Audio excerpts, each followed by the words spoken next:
So hi everyone, and thank you very much for the introductions. So I'm Trieu, and I'm from Oblivious University. So today I will talk about experience. So you heard from the talk in the morning, very great talks about private set intersections. And today I want to complete her talk, then her talks with private set units, so that you can have all the private set operations in general.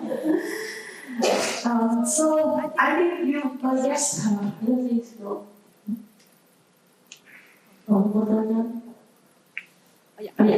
So this is around our my talk, and clearly you can guess what is private set units, right? So basically, in the slide here, we have two parties, and each have separate items, and they want to compare all the units and nothing else. So what does that mean? So for example, you can see here, the receiver have NCC, and the sender have PSUs, and the P in the column, the intersection items. And the output will be NTCSUs, and which out, so the receiver receives the output. They can't tell whether X is the intersection, P is the intersection, or C is the intersections. So in other words, PSUs try to hide the intersection items. Yes.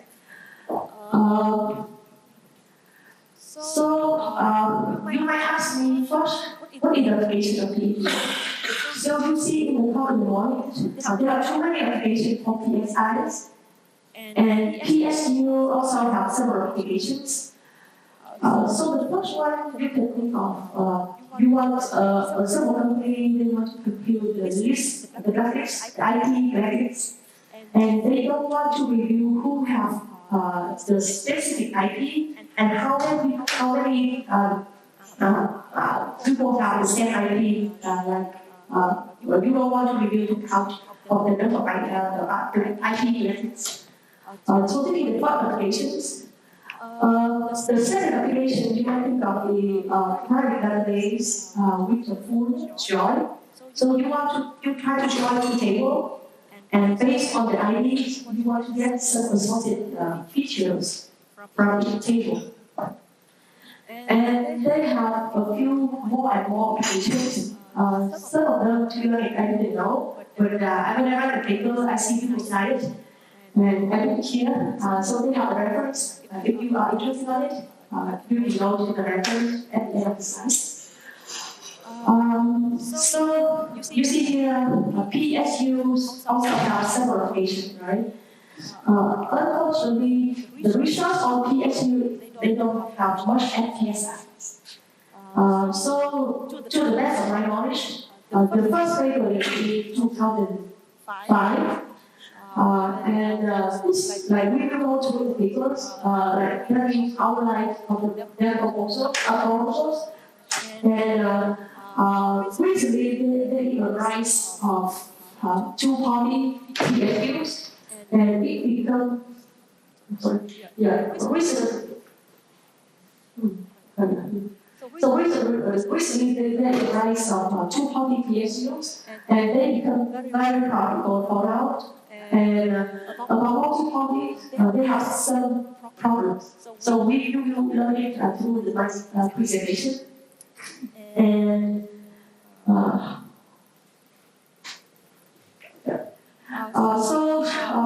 the PSU deployment, they have two-party settings, and all of them follow my IC3 paper in 2006.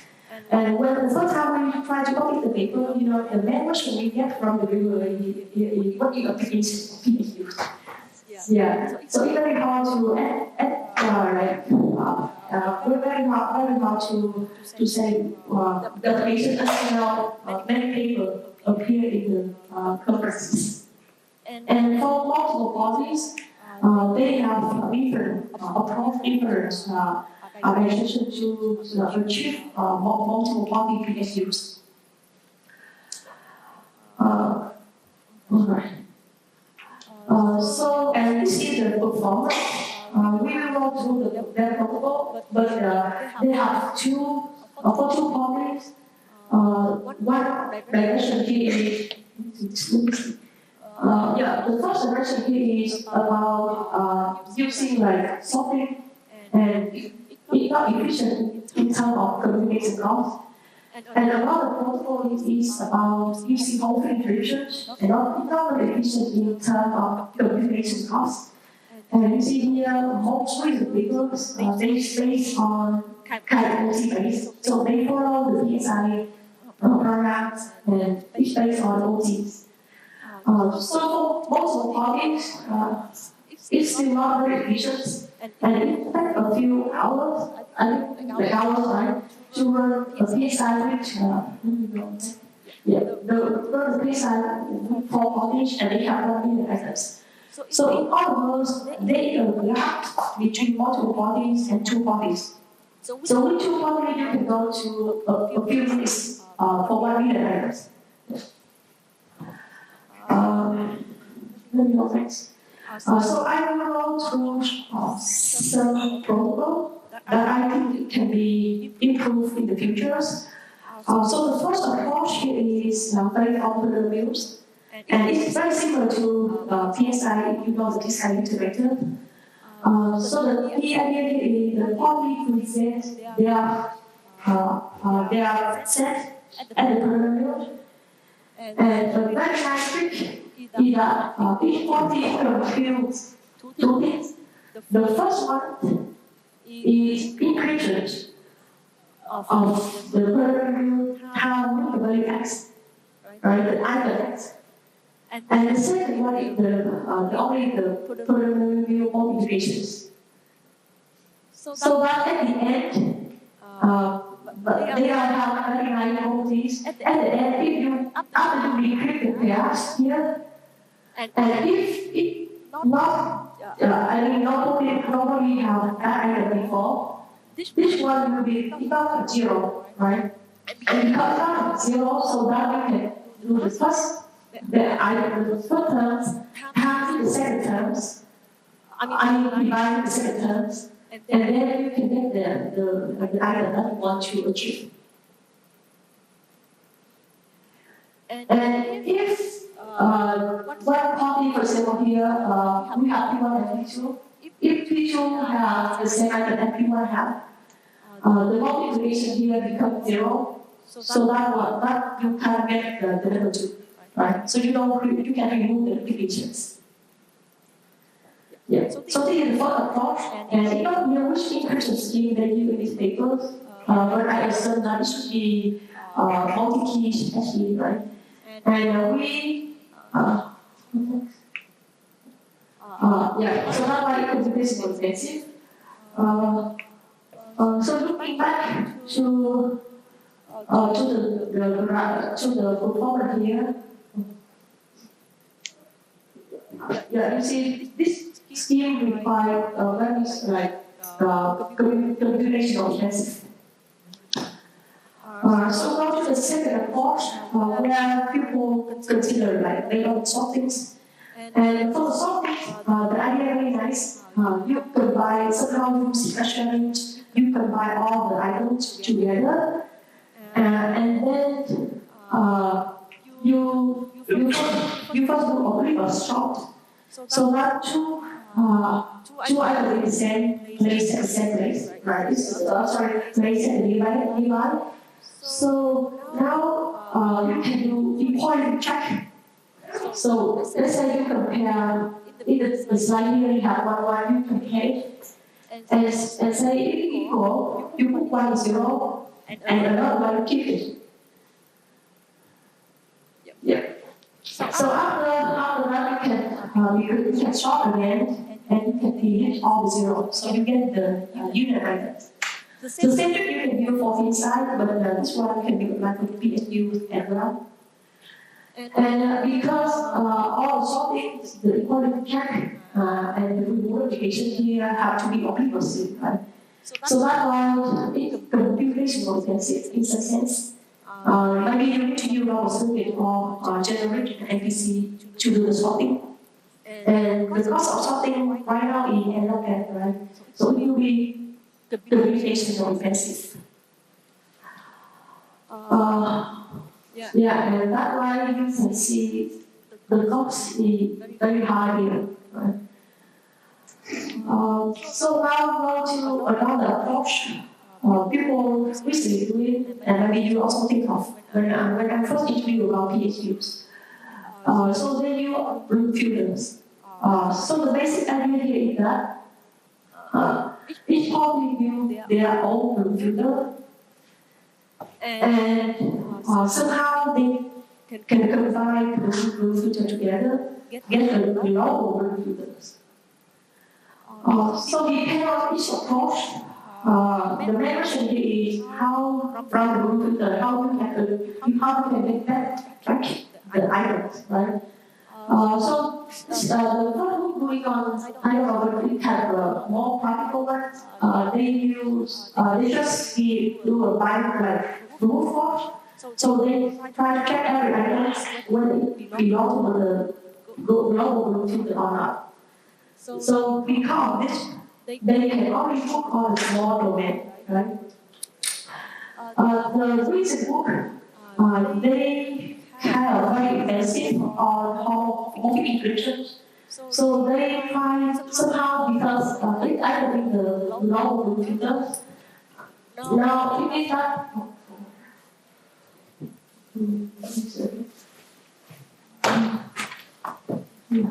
I'm sorry. Are you listenable? Should be fine. Control P, right? Control P from the Control P, yeah. Yes. Yeah, sorry. So the recent papers, they also use Trieu global blue filter, not double blue filter. Yeah, those are difficult use. But recent book, they look at all global blue filters and somehow each party locally see which item belongs to the intended units. By checking whether that one equal to like the PPK for the item X all in one or not. And they are very expensive on the using open encryptions. Yeah, so all three approach that I present, it can be support multiple parties. And now I go to, so now I go to another, right, recently people working on two-party settings. And for two-party settings, they follow the same framework where they call reserve private member secrets. So in the PSI literature, it's very popular when you do private member secrets where the sender, like I'm correct to PSI, where the sender has the secrets. And receiver have Y, and receiver learn whether Y in the X or not. So you can like read out the PSI item, right? But if we reserve member secrets here, the output is something opposite. The receiver is the person who has the syntax. And they learn a bit indicate whether Y belongs to X or not. Yeah. So if you have reserved private member secrets, you can use OT. If you learn B, right, you can use OT, and the sender prepare Y and with the dummy value, the default value. And after running OT, if B equal to 1, it means that Y in the X. So I receive nothing, where the receiver receive nothing. And otherwise receiver receive 1. Right? So this one is PSI for what I only. So you might ask, the question here is whether B reveals additional information. Yeah. And the answer is no, because you can infer B from the output, right? So let's say, just remember again, the goal of PSU here is what to hide the persistent items. If B equal to 1, the receiver learn nothing, right? They learn know that, hey, Y belongs to X, they never know which value. So this is for one item PSUs. So the question is how to detect the method for the legal set side y more than 1. The side y more than 1. And the answer depends on the skip. So the paper we have for IC back to I think 5 years ago already. We use a simple hashing, and we use we put the items into the links, and then we run the reserve private membership test for each item in the link. And especially we every week we have a very nice dirty items, 70 items. So that you can see in the slide here, you can see one on the left side you have A, B, and you don't have C, right? And on the second hand, the right hand side you have A, B, and C. And the view of receiver be the same, right? You see here they have 0, 0, 1. And another one also have 0, 0, 1.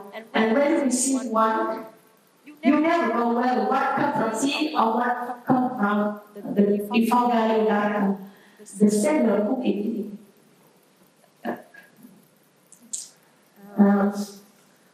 So this is the protocol, but unfortunately they have problems. Yeah.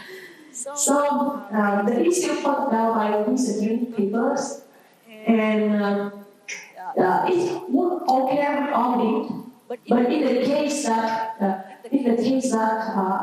for this specific bit, where you have only one item in that bit, yeah, because in pre-market slides you use simple hashing, and the case that you have only one item in the bit is very low, but still have a chance, if not individual. So yeah. So you see here,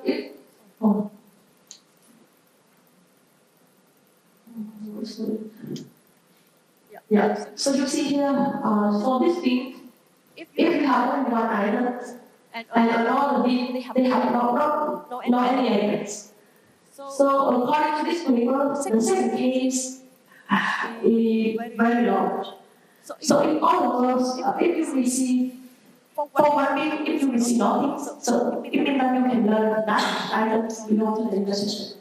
So in other words, you can link more additional information. Yeah. So how they solve these problems? They don't use simple flashing. They do a little bit more expensive, where you read the permutation and shares.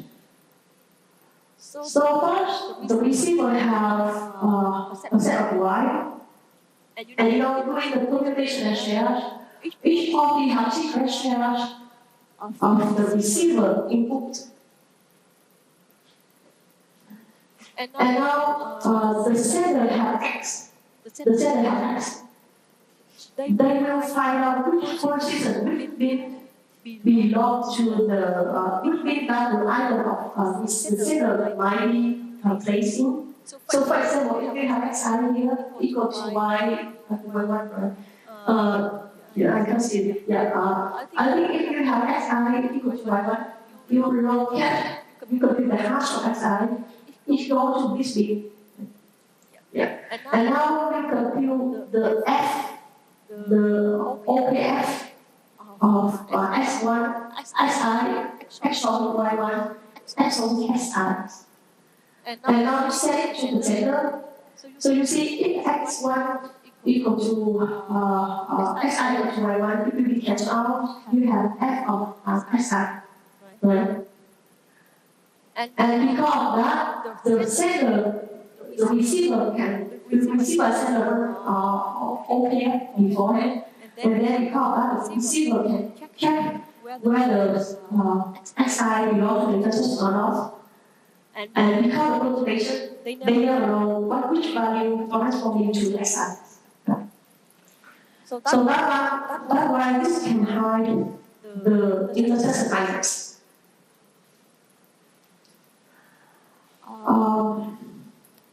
So the follow papers, like recent GP paper, they propose how to use a single query to multiple query PR and reserve private member success. So go back to the original RPFG, where we do single query. So the key element is very nice, and also it's also applied on circuit-based PSI. So the first thing the particular OPRF, right? And now the set receiver should arrange the random S value, and the receiver encoding the XI with the X shown the OPRF values. So the goal here is that they want to have the same S if Y is X. Yeah. So when we encode you send to the sender, when you do encryption, you will get X, right? And if X belongs to if Y belongs to X, then we have X K of X equals to X K of Y. So that's why you have X dot X down here equal to X. And you run another protocol where we call private Polynomial, and you run the indicate whether X equal to X prime or not. So this is how original reserve private member success work.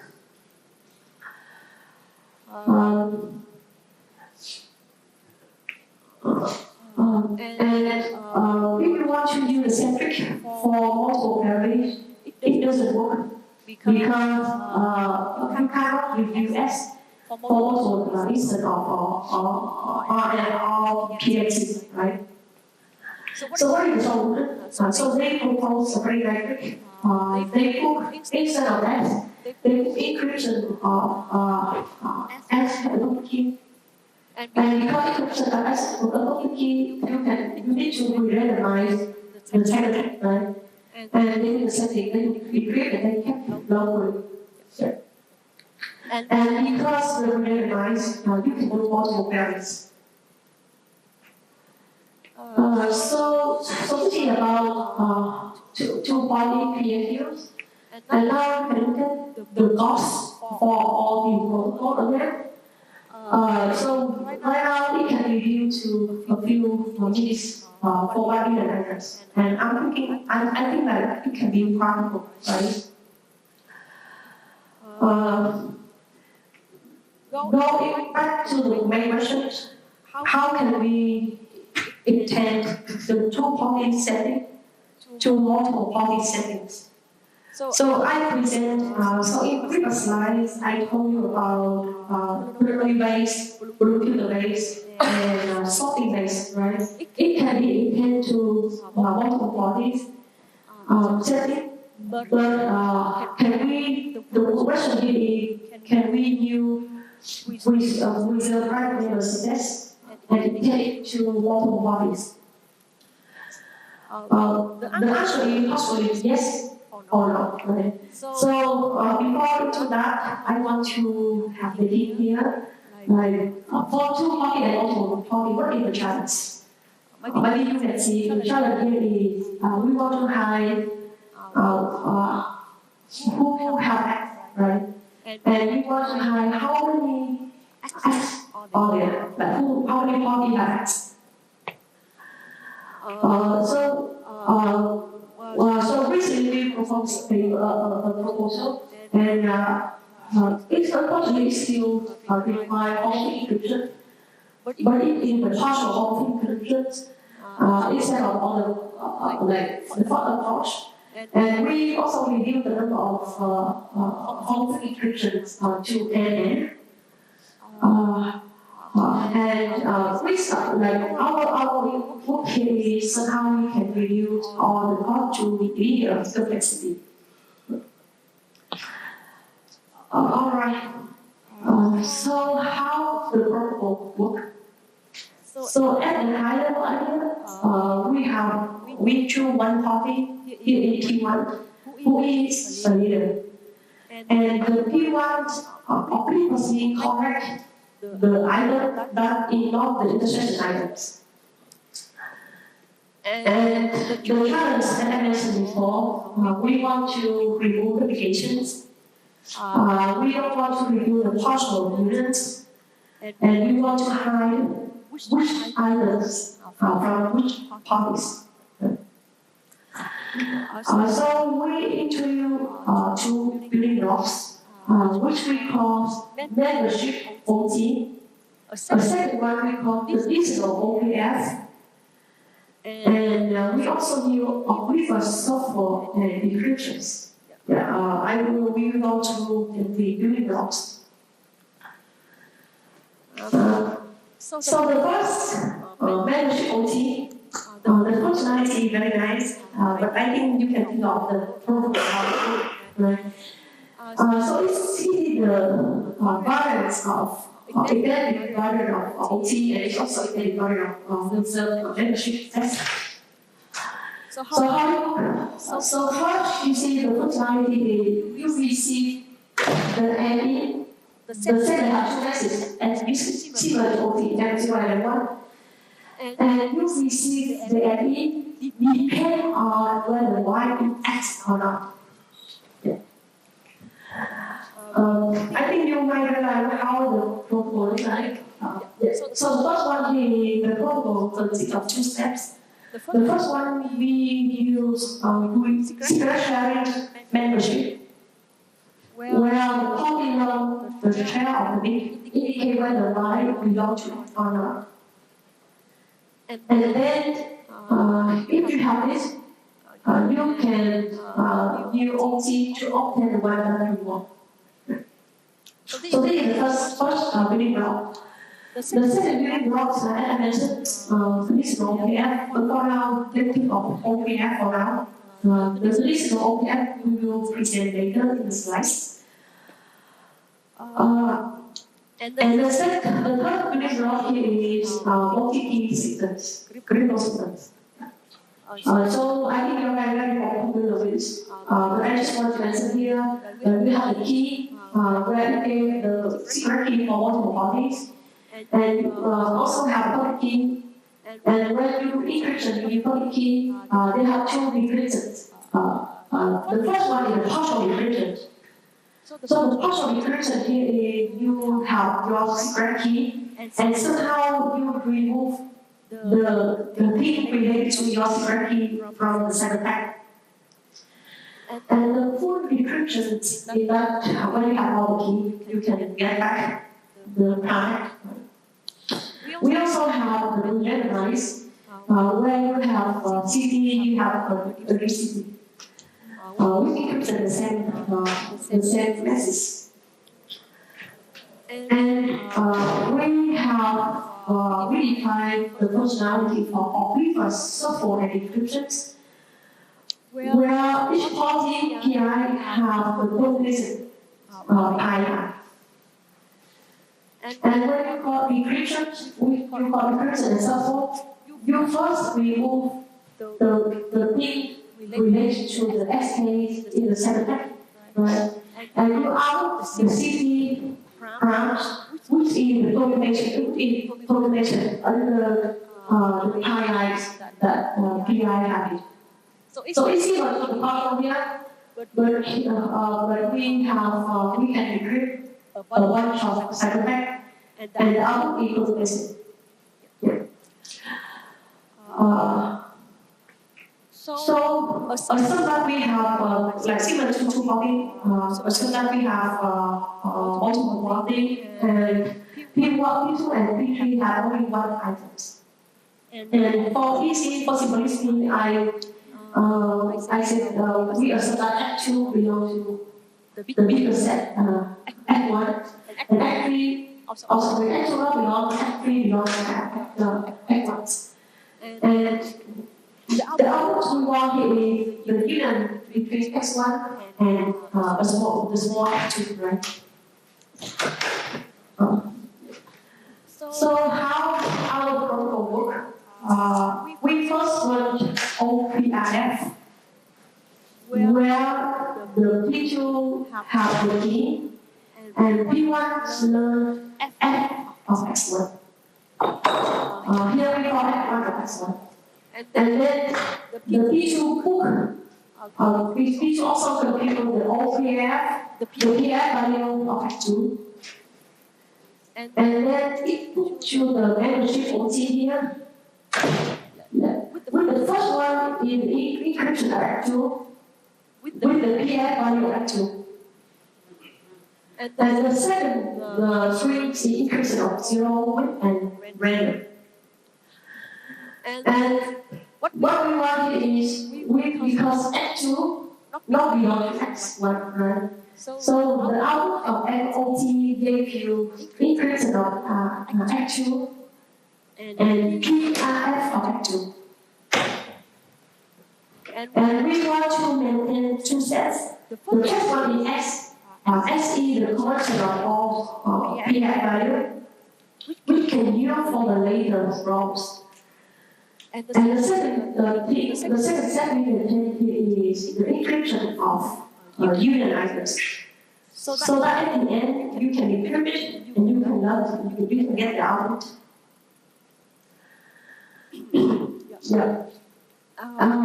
So because we maintain a set S, right? So the next time we use S to the MOT, so that's why P2 and P3 also need to learn OPRF, so that P3 get the PF value of P3 related to the key that P2 has.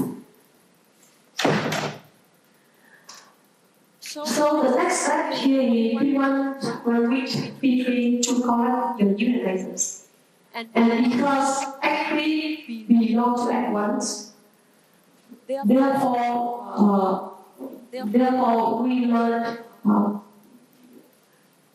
I think, it should be encryption of 0 and a random here, right? Because in the system we have X3 belongs to X1. And now, I'm speaking of in the MOT, but the output of X and T is the same. So for the X, you get the encryption of, you have the PF of X1, X2, and random. And in E, you have encryption of X2 and encryption of 0. Encryption of 0 here indicates that X3 belongs to X1, right? So now you can put all things in the decryption and support. The software you want to remove which order that the PI, P1 receives the encryption of the items. So that P1 cannot link which item belongs to which poly, right?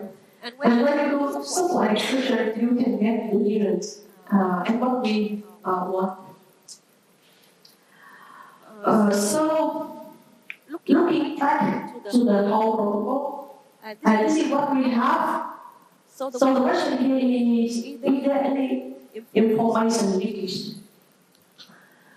Yes. Unfortunately, what we want here is we want disorderly majority. So we want to prevent any two party or any system, the party code, they learn no information, right?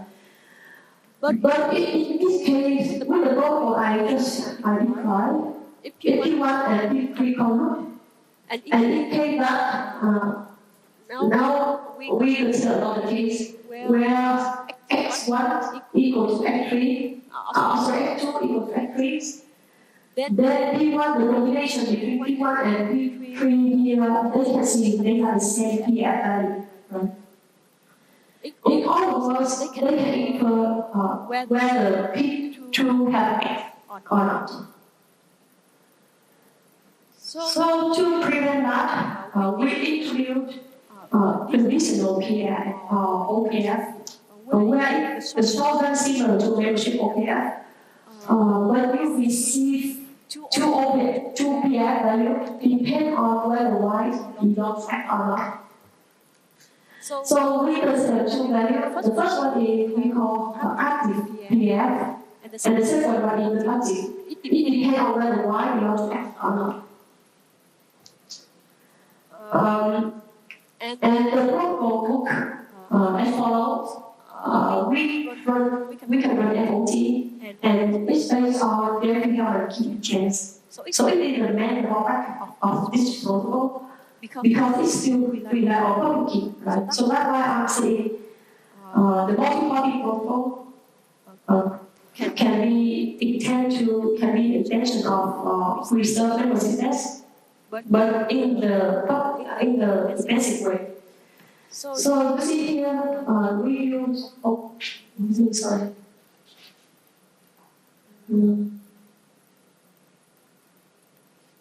Control L. Yeah, I need to put the strongly. Right.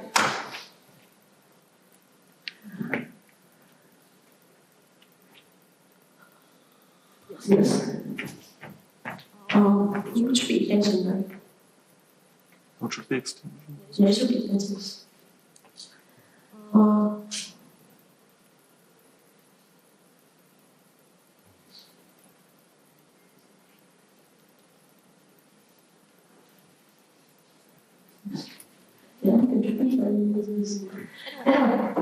So we have we use every other key keys, and we have the B here. So we use empty, right? And the B here indicate whether y belongs to X or not. And then you write you have a key key, so that I keep right to the data and that's all. The data here is the key.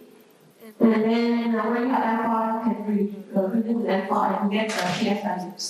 So the real PF value here is the hash of y, compared to y to the k. In this case, the data. And the second one is the non-active PF values. So we replace the main key here. We replace the PF with OPRF, and then the value we see from P1 and P3 now is very off, right? And then you don't replace, we still use PF with P1 and all the PIs. And now you see, like, now we get F2 of them all. F2 means here, like, the PF value associated with the key of P2 and also the key of P1. Okay, yes. And we use the clearly the PF to the MOT so that the receiver, the P1 here is obtained encryption of 0 or encryption of the value, right? But the problem here is that we only replace this one. And all the invariants, and because all invariants are belong to the set X. So that's why the receiver P1 still obtain encryption of P3. So that is the problem. And to handle that, we need to modify the OPRF value so that also give you encryption of actual free or encryption of 0. And when you have this one, you can put it into the OPRF. And now, because if X3 not belong to actual, right, you will obtain the real F of X3 and encryption of X3. And which is the output from the users. Otherwise, you will get an encryption of random and encryption of 0, and the 0 will be removed at the end. So this is the protocol, and I think we have some trick to use to modify to input encryption of the value wise into the COPRF and before. So this is the one for this slide. So now I present how to achieve this functionality. And we can do it by doing very simple trick. To modify have receiver have two encryption of y and also encryption of 0. And depend on the membership test, right? You will learn the value that you want of the encryption of 0. So this is the how protocols are the picture of protocol for multiple parties. It's a bit complicated, but I hope that you get the key idea. So the membership is I just present only the PSU with single item in the set, right? So how to extend it to multiple sets? It's one very popular definition in PSI literature. You use a single passing and two passings.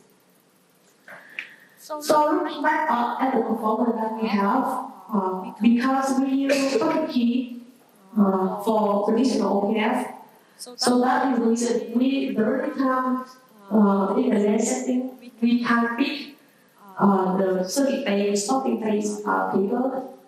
Yes, but we have a good integration cost as well.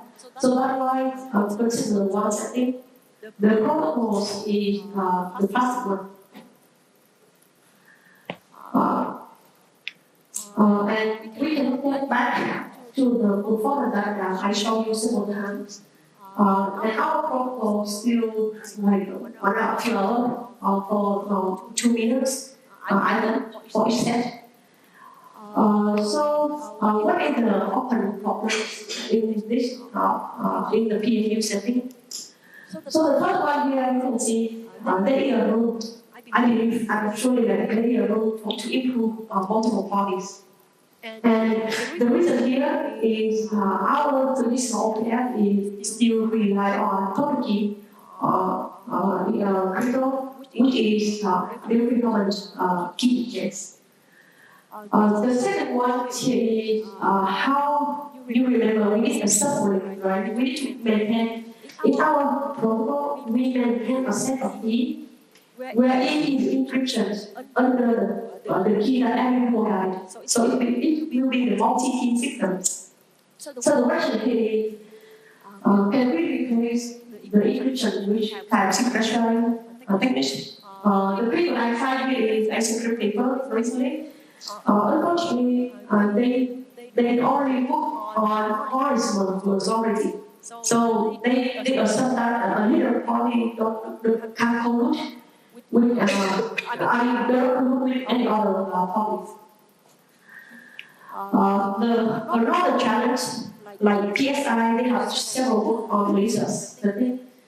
But to the best of my knowledge, they have no any higher protocol for two-party and multiple-party PSUs. And the first thing here, the first thing similar to the presentation in the morning for PSI, for the first PSI, we should think about how our first PSU. I think it might be, you might replace the matching techniques for reserve memory success, right? And also how to do a circuit PSI would be like you compute the function on the unit items. And also for threshold PSU, I think threshold PSU is extensible to threshold PSI, where a few parties have like when you compute the unit and you only know if the item X, a few more than that T party have the item X. Yeah, I think it's all my presentation for now.